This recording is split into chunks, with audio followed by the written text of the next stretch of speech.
Hi, everybody. Welcome to a new All of the Above budget movie review. And this time we're going back into the Marvel archives.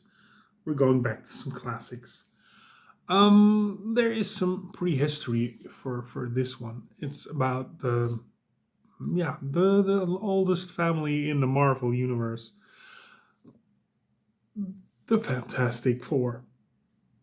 The first movie that was ever made by the Fantastic Four has never been released.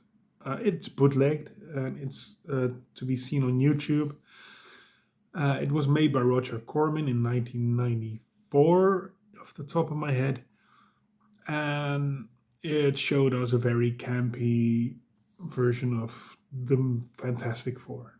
But it was a placeholder, something to keep the rights for the movies.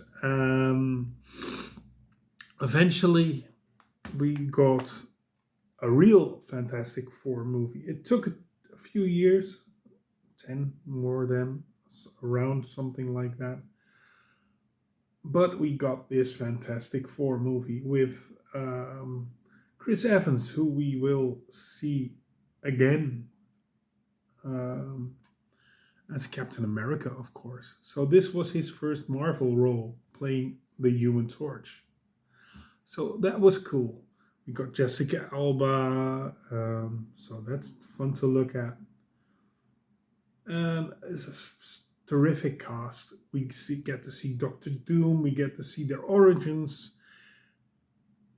It's a Fantastic Four movie. And every movie needs a follow up. So a few years later, we got introduced to the Fantastic Four: Rise of the Silver Surfer.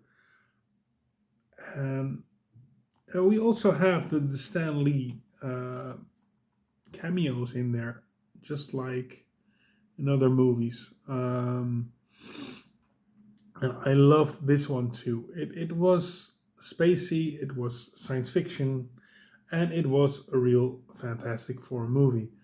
Critics are not that keen on this version because it was beginning of the 2000s, and everything that's old, that's decrepit, and it's not cool anymore. So people want to bash it. But there is something to bash when you want to talk about Fantastic Four, and that's Fan Four Stick. Fantastic Four. This piece of garbage, sorry. No, I didn't want to call it piece of garbage, sorry.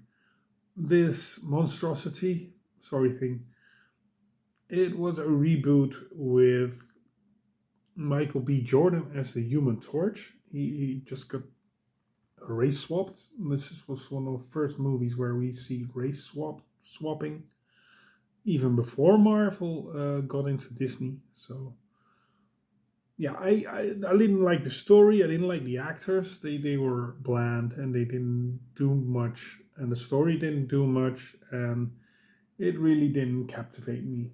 So I think this was a humongous disaster. Glad to know that there will be a Fantastic Four movie coming into the MCU. We got a glimpse of Reed Richards, of course, in Doctor Strange Multiverse of Madness. But we get to see a completely Marvel movie with MCU version of the Fantastic Four. So I'm very curious to see what will come out, and I hope you are too. If you want to comment on this one, comment. If you want to like, you can like. If you want to subscribe, you can subscribe. And that leaves me to say thank you for watching and see you next time. Bye.